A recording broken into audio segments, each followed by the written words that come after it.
Hello, everyone. Welcome to our new episode. This is Oran. I'm an educator of philosophy based in Austin.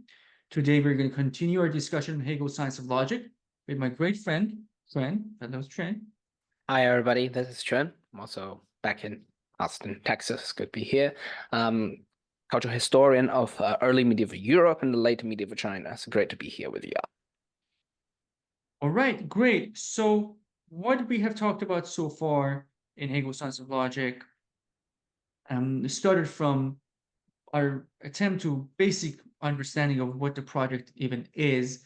We combated some, possible objections to the meaningfulness of the attempt itself. We tried to answer those concerns in our earlier episodes. Then we delved into the text. We talked about it based on our understanding of the text and Holger's interpretation. And we realized that there is some discrepancies, important discrepancies and questions that we have about Holger's interpretation and Hegel's text. But at this point, we are trying to expose to our best ability the inner workings of the progress, conceptual progress in Hegel's Science of Logic. And from the very basic question of what is it to be, and a very basic answer to that question of what is it to be, which was just being in the different formula, pure immediacy, we saw all sorts of transitions and all sorts of internal inconsistencies that led us to the concept of determined being, and as a consequence of that, the concept of quality, right? And we ended our last episode by saying that the concept of quality has two accents. That's how I believe both Hegel and Holgate use the term. There are two accents in quality. One is reality, and the other is negation. And today we want to talk about this kind of a interconnectedness between reality and negation as the moments of quality, as the accents, and that exist here. One important point here that when Holgate speaks of this connection between reality and negation, and like this initial depiction of what is happening, Holgate mentions that there is no determinacy, that there's two different qualities or one quality with two different accents.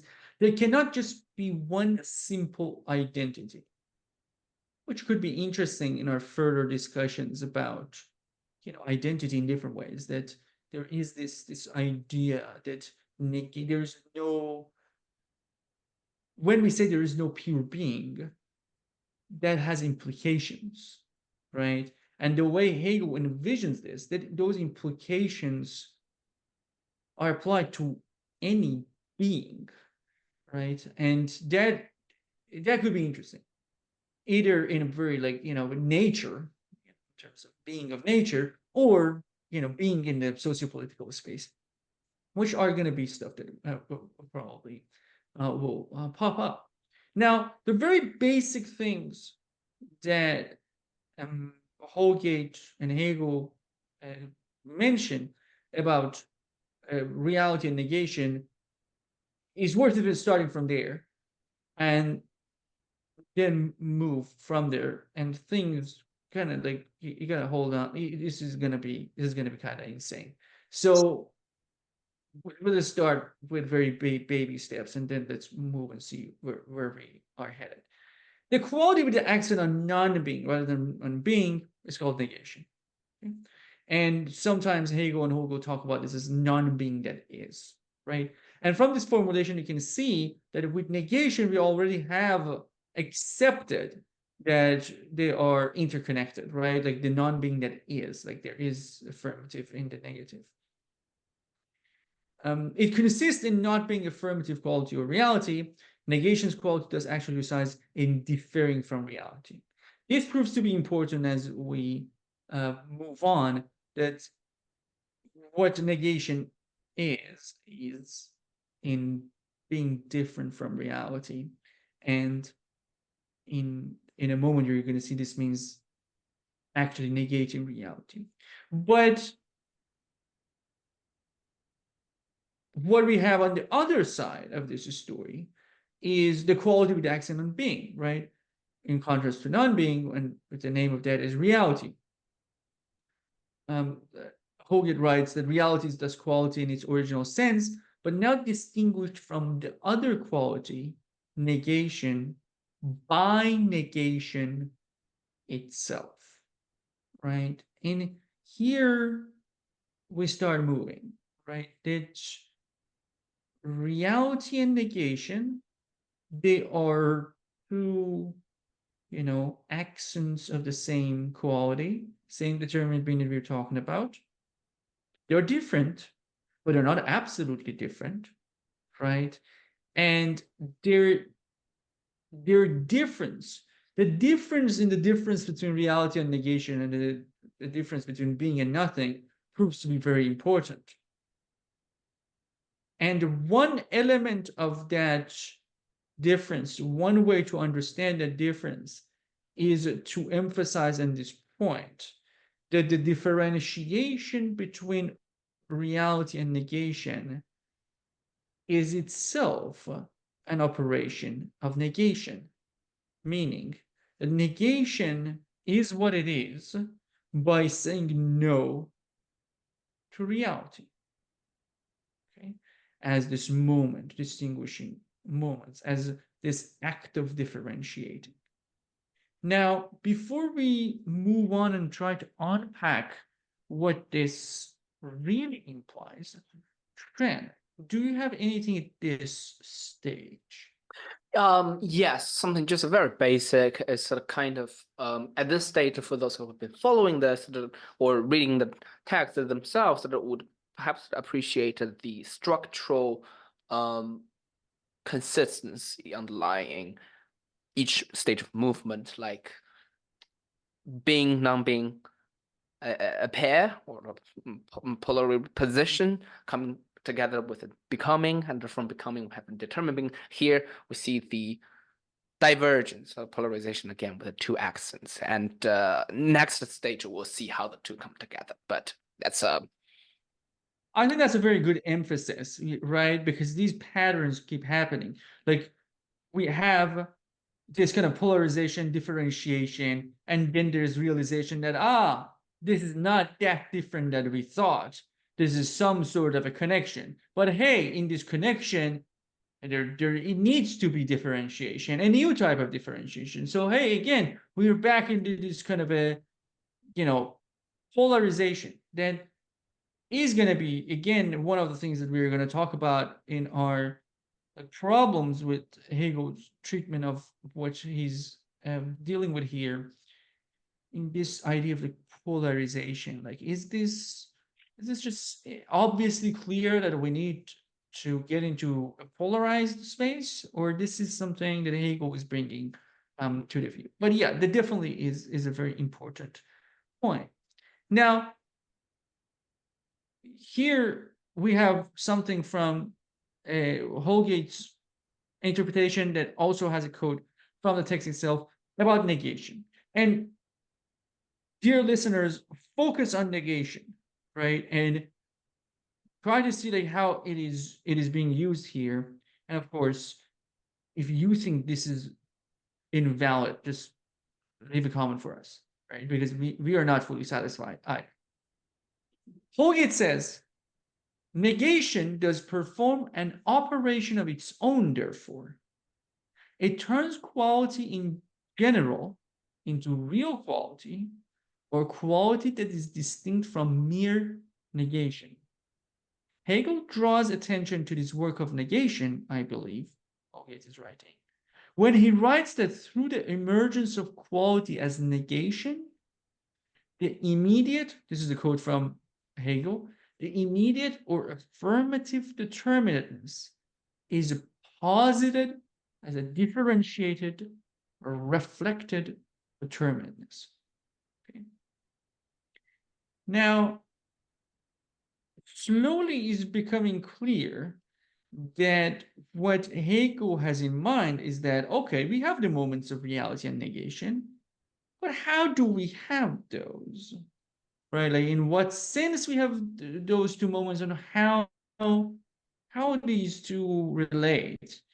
And the point here is that negation is play in all of these stages, because negation is the moment, but also negation is something that is making reality kind of pop up, if that makes any sense, right? The way that and Holgate says this is that it turns quality in general into real quality, or quality that is distinct from mere negation, right? For the reality moment to pop up, it might be negated from this kind of this not negation, right? So negation is positing itself as negation by negating reality, but also posits reality by negating mere negation. So it seems like that negation, as we told you in the final moments of 1 minutes of the last episode, is just we haven't even seen anything from negation. Negation seems to be this incessant activity that is present at every stage, right? And this process of explicating negation is what is going to unpack what is really happening here. Now, we're going to have two very complicated slides that we need to spend a lot of time on. But before we move on, Grant, do you have anything so far? Yes, I maybe it's a good opportunity for me to share my frustration when I was reading this the first time. Is negation is used in very different meanings, I think, in that passage that you read very slowly. First is it's way of it's a relationship. It's a relational term, like saying no to something. It's like relating to categories, stuff like that, or adding a not to something. The other is also abstracted or concretely defined at this stage of the dialectical involvement as you said, the negative accent of a state of being, and the two are used with the same term, but the context determines that meaning. So that's what I struggled a lot with. But I think there's a good reason Hegel used the two with the same term here, because even that relationship concept itself is derived through a mode of being. So the two are not separated, hence the kind of confusion for people who are not initiated or perplexed as I am. Yes. That's a very good point. It is. It seems like that negation. I mean, negation. What negation is continuously evolving too. But yeah, there is this point that negation seems to be like, oh, I'm just a moment of quality, right? But there's also this kind of active thing. There's an operation that is just going and bothering other things. It seems, right? Right. It's just like going and just meddling with things, and it seems to me that what Hegel is saying, that like that kind of a seemingly shy, reserved kid that is sitting behind a Right. room is the exact mischievous kid that is ruining your household, and just playing with everything and just going Right. to every space. And don't be don't think of this at all. I'm just negation sitting around. No, no, no. If it is negation, it is negation. There's Right. no there's no way to, like, it's not stoppable like as negation. There's negation, and it keeps like reappearing in everywhere that we go, right? And yeah, in some ways it just turns into that like incessant force. And this becomes clear when we focus on emergence of the concept of something, right? And Hegel calls something as the first negation of negation. Okay, all right. Now, one thing before we try to unpack what this complicated idea is all about is that the first time that I was like thinking about something, I'm like why are we like why like it seems a little bit odd to start talking about what something is. But then I realized that, like, look at how we kind of easily like have discussions about what, what is it to be an agent, right? What is it to have agency? What is it to be a human being? What is it to be a living being, right? This doesn't need to be even like philosophical per se. It could be just very biological, right? Why not asking what something is? Like that seems to be a valid question. It seems like that we think I'm a something, a book is a something, sun is something, right? Um, and when it comes to say that, oh, we say I'm a living being, a butterfly is a living being, and other is a living being, a cat is a living being, and then we wonder, like, what is it? What is it to be a living being? And we start talking about it. But the question of what is a something seems to be much more, it feels kind of awkward. But why? It seems to be as valid as any other question of that kind about living beings or agents or so on and so forth. So this is just like a very personal experience that I had with this. It's just like whether Hegel is right or not doesn't matter. There is a question about what is something, and that seems to kind of cover a lot of ground. Anyway, Right. so the transition from determinate being to something. Okay. I'm gonna mostly read what you can see, and then I will explicate on that as I read, and then we can have a conversation about it. From determinate being, we arrive at reality and negation. Being and nothing were absolutely different, but reality and negation are not. Again, remember that evolution of the concept of difference in the whole process. Reality and negation are constituting moments of Dasein or determinate being. Yet they are different, and their difference is delineated through the operation of negation. Okay, so we are now back in our attempt of understanding what is it for these two things to be different, right?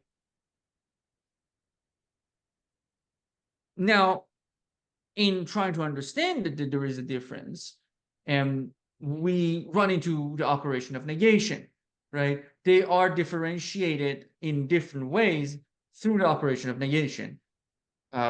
Negation negating reality, reality using negation to distinguish itself from mere negation. In all of those things, to make sense of the difference, we need negation through and through, right? Okay. If, however, the difference between negation and reality comes from the negation of reality by negation, the point about differentiation that I just made, on the one hand, and reality is not absolutely different from negation on the other, then negation is in fact negating itself. Okay, unpacking. We have reality, we have negation. We're saying they're different. And we're saying in what constitutes their difference is the operation of negation itself. Okay. And okay, reality is negating mere negation. Okay, that's one way of looking at this. But then there is the other side, right? That says that the negation to be negation must negate reality, right? What is negation? The moment of reality, not reality. Okay, but remember that reality as the moment of determined being is not pure being anymore, right? We already know that reality itself must have negation within itself, right? That's the complicated part of this story, that reality and negation aren't being and nothing. And the difference that they have, amongst other differences that they have, is that they're not pure.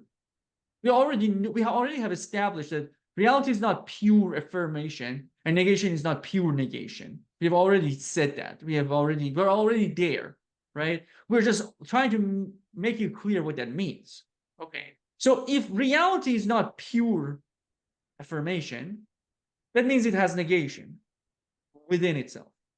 And if the difference between reality and negation comes from negation negating reality, it just means this operation is happening on negation. Negation through negating reality is negating itself for the very simple reason, I mean, simple as much as this gets, because reality has negation itself. Right? Reality is not pure. So the negation that is operated on reality is at the same time a self-operation. This is the beginning of something. Something in Hegel's world is called self-relating determinacy. Because the difference between reality and negation is a difference that comes from a prior relation and a negation of negation, because negation must negate itself in the process of relating to and differentiating itself from reality. So let's unpack this and see what we have here. There are two things that are at the same time that I think that are happening that kind of create this idea of self-relation becomes a little bit clear when we think about that. Number one, that whatever difference between these two is there is a prior relation, right? And that prior relation matters in the sense that whatever difference that they have, it is a difference of two elements within the same thing. Now, in differentiating one part from the other, that differentiation is also self-differentiation, but the differentiation is happening within a self-enclosed being that we call something.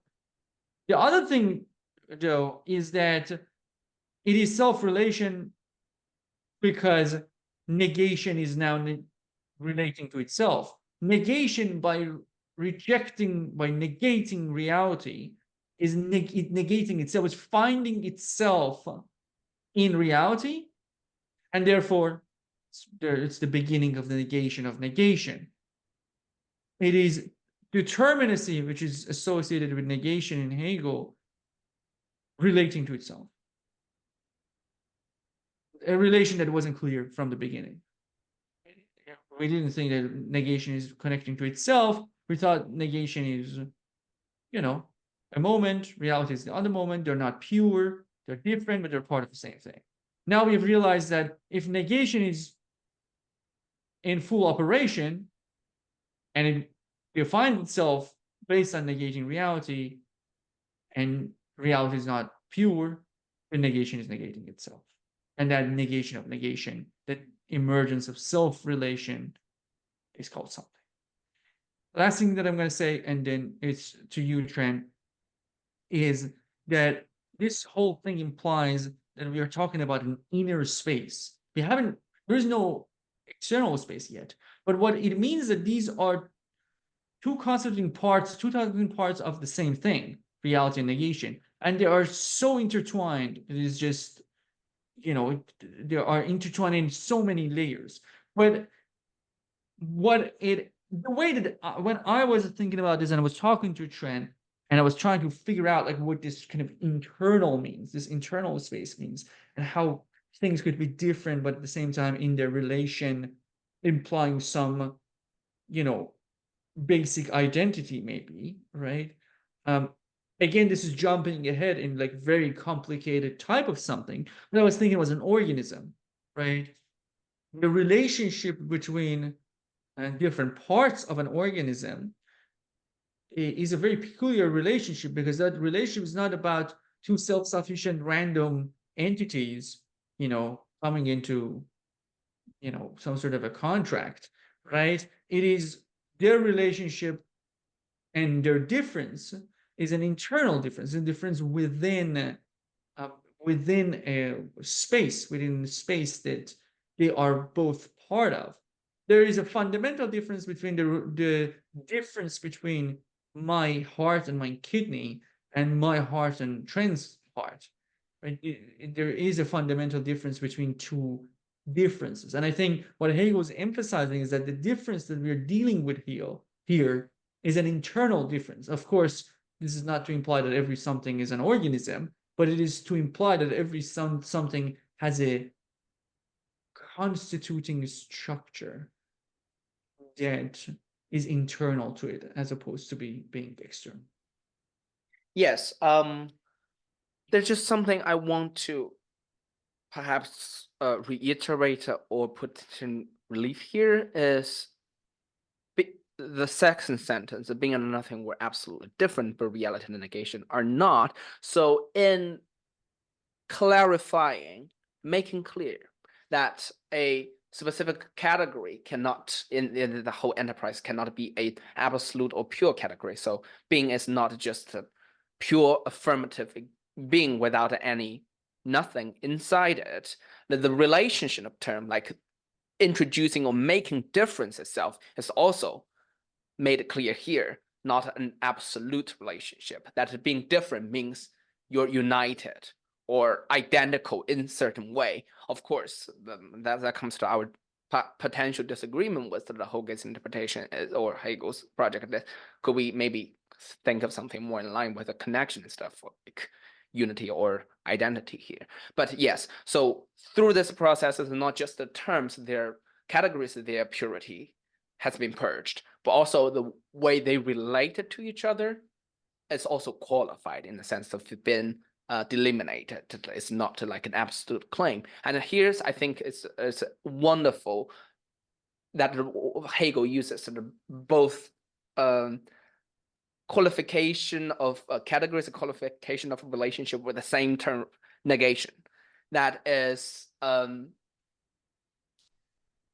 the urge of purging the purity itself is the very nature of introducing difference, and that must not be an absolute move. And this also fits both of the relationship concept and also the mode of being. So they unifies. And that's my idea while listening to what you just said in the concept of being. No, negation. Yes. Yeah. So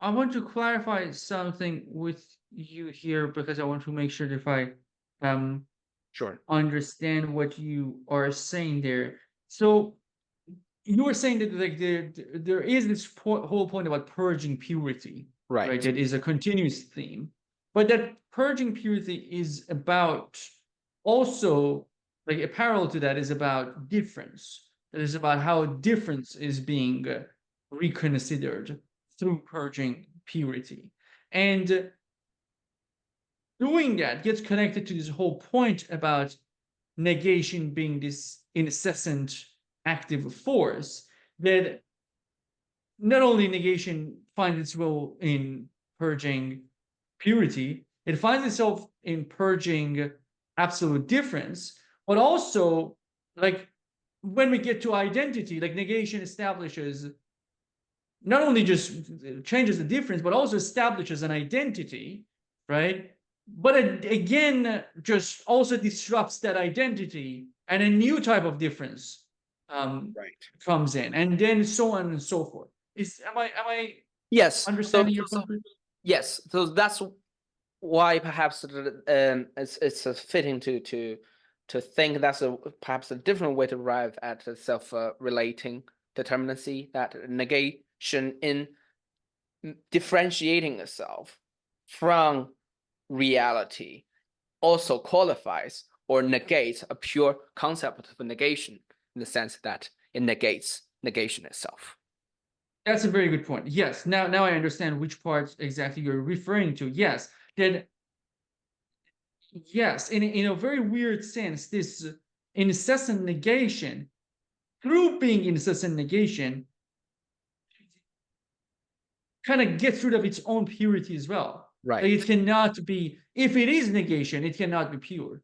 Right? It cannot be the results of this whole process is that pure negation is also something absurd. Like it is through negating negation, it is a sense of purity is also purity, not just about the difference between negation and real relation or being and nothing, but purity about negation itself is also um, being disrupted um, and being reconsidered. Yes, I think that that's a very interesting point. So this is the last thing that we are gonna say here. We have talked about like most of it, but it's I think this is where like a trend's point becomes clear that in part of it is from Holgate's book, page 318, but the beginning of it is not, I think. Reality is also a negation of negation, but a simple negation of negation. Something as a negation of negation is a self-relation of negation, not its simple negation by reality. In the second case, negation is deprived of its purely negative character. This point is that we can say that, oh, reality is what it is by not being negation, and therefore it's just, negating negation in that way. But that's a very different way of saying that it is negation of negation. It's just like it is not negation. But negation doing the same thing to reality kind of gets surprised by finding itself in it. And when it negates in this kind of a wild way of just keep negating, it realizes, or we realize, or whoever is keeping the score realizes that if negation is applied fully, then it must negate itself as well. And that is this kind of deprived of its pure negative character there, which again, to me, it seems like that we're already implicitly thinking about this, right? That we were thinking that negation has affirmation in it, right? We were already thinking about it, but now, like, in negating something that is not part of its constituting part, right? It's about reality, something different, negating something different. Negation has found itself in this other as well, which is not the category of the other that we are going to talk about next time. Things are going to get even more complicated. But the last quote that we have from here is from 326, where Holgate says, something is clearly constituted by its relation to itself, not by its relation to what differs from it. Indeed, it is related to something else only insofar as it is already independently something. I want to say a couple of things here. Number one, in a general sense, I have a couple of things to say about this. I think it's a very interesting point. I think usually the image of Hegel is, like, when we get to the political space, is that kind of like the individual is always subordinated to some sort of a social, right? Without recognition, you don't really become what you are. And that process is very important in different areas of Hegel's philosophy. And it seems like that it's kind of he keeps kind of criticizing this idea of kind of the sovereignty of the individual, if that makes sense, right? And there is that. And there is a point that we mentioned last time, the quote from Holgate about, what is it to say that non-being is a part of, being? And he used the example of, okay, to understand really what red is, we really need to know what it is not. Like, it is at the mercy of this contrasting operation that we can understand what red is. Now, what you would expect from those two things is that Hegel would say that, oh, something is just, really nothing in itself, right? Something is just only definable by something other than itself, right? We need an other to define what something is. No. And I think that's an important no, right? Hegel definitely thinks, and Holgate, I think, is correct in finding this, that something has an internal structure. We're going to see where this other comes to the place. But the moment of negation in something, or in quality more accurately, it's not about negating in the sense that, oh, negating just like, I'm not red, therefore I'm red. Like, I'm not red, I'm not blue, sorry, I'm not green, I'm not gray, therefore I'm red. It's not that type of negation. The negation of all the other things to define something. No. Something has an internal structure. And that negation is at this stage only applied internally. So Hegel doesn't need, Hegel thinks that we have enough resources to have a or now a stable concept of something, that it is all about this kind of an internal space in which affirmation and negation are intertwined, right? And they relate to one another and create this space. It is nothing but the relation that is implied from reality and negation. It is a self relation because in their difference, they find themselves. Negation finds itself in the other. That's what something is. That is not what something comprehensively is definitely not. But that is definitely important to remember that Hegel is emphasizing that something has some level of ability to be what it is prior to any contrast to anything other than itself. And I find that very important in kind of looking at it back at Hegel and different parts of what Hegel um, talks about, and kind of escape from this that maybe obsessive attention to the other, in the sense of oh, unless I am recognized, I am nothing, right? Unless something is, which is like in a very shallow, like commonsensical way of it. It is like unless we socially give meaning to something, nothing is anything, right? It becomes anything, something like that. No, there is some level of independence that exists in things because of their internal structure, and then that's not comprehensively exhausting what they are, but that part is very important. That internal structure is very important. Now, of course, we're not talking about something in the sense of a book or a sun or my phone. We're talking about it logically, but I think the same idea applies to concrete somethings as well. All right. Yes. I'm very much intrigued. I want to read more on the first point you introduced. That is Hegel's concept of something, or that internal structure that has been used in like his other writings about like a social history, things of that order. I just want to know more because certain important cultural social categories are kind of at the prima facie, like at first glance, that are defined in a very similar or comparable way. For instance, state is a self-creating, self-perpetuating institution of power and violence, stuff of that order. So that self-relating determinacy is there. So I wonder whether we can trace that genealogy back to Hegel himself. And while reading this, while preparing the slides, while you prepare the slides, I was kind of reminded of certain similarity between Hegel and a very important thinker that is like dear to me, and hopefully we can introduce this radical thinker to our listeners in the future.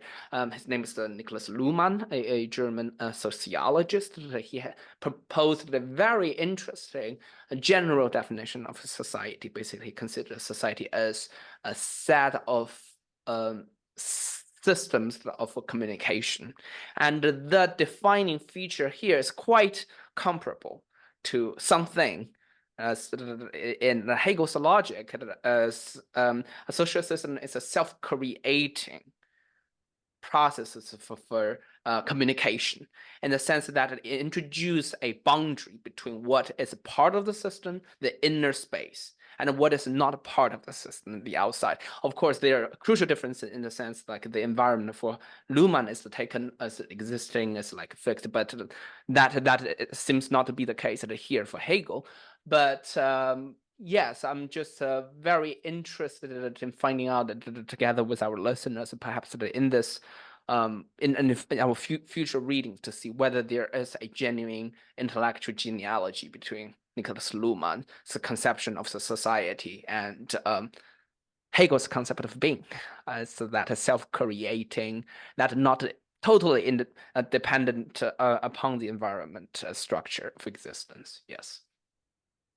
That's a very interesting parallel because, yeah, you're right that idea of something as having some internal structure and this kind of a really constant self relation, and this kind of self enclosed space, and the different ways that negation might be playing out in that type of a space. Um, it is interesting Difference to really, making, and then if we consider that yeah. specific dimension of, I'll give it maybe one example. Like I mentioned that in Hmm. this concept of state. So some people, certain strands of the social cultural anthropology will say state really doesn't exist. You only have a bunch of individuals, and they're like in their interaction, in their like creating of meaning and like joy or emotions, that they stick with each other, and there are certain recognizable principles of social behavior. So upon like outside the observation, it seems like there's such abstract entity that concentrates or monopolize power or whatever.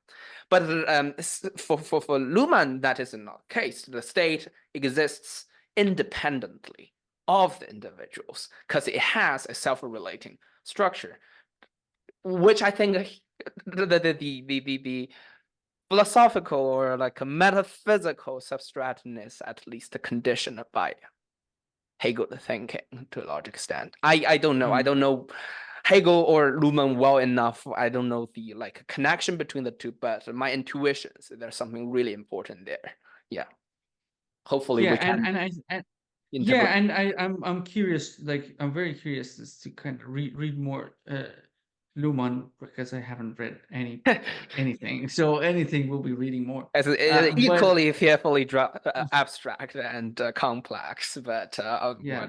yeah, at this stage, Yeah, I think there's like another thing, and I think we can finish with this, sure. is that this whole, yeah, I think the whole idea of the society individuals relationship is very interesting. And also like this whole idea of difference, different types of difference, right? Now we have this kind of a difference in something that is about, it is like what, you know, the more like contra social, society ideas seems to think that okay, individuals are absolutely different. Now they're kind of coming together with something externally imposed, right? Like think about like difference, the way difference is played out in an atomistic, individualistic conception of humanity, right? I think that's very interesting, like how difference is understood there. Now there is another layer of this, which is that once we have this idea of society as a self-relating uh, organism or mechanism or whatever, that's a different point. But a self-relation is important. The differences within a society become categorically different from differences between the society and others. And there's also like that kind of internal difference versus external difference, and how that is created, and how sometimes there's kind of boundaries start to malfunction within a society. That you want to be both self-relating, and at the same time you want to consider some internal differences as external, and vice versa. So it just like becomes a very interesting point that how much of a coherence of a society is dependent on having this difference between internal difference and external difference, and how much of the demise of a society is about actually that line starting to evaporate. There is no palpable social actions that would distinguish between internal differences and external differences, and everything just kind of start melt into one another. And what happens to society in that kind of space? Right. Anyway, um, yeah, this was a very good tangent. But we're gonna end our tangent and other shenanigans at this stage, and we're gonna say goodbye to you. We'll be back very soon with an episode on the external difference that we just introduced. The difference between something and the other. All right, dear listener. So thanks for bearing with our prolix, I'll say, and I'll stay attuned to other and change coming See you next time.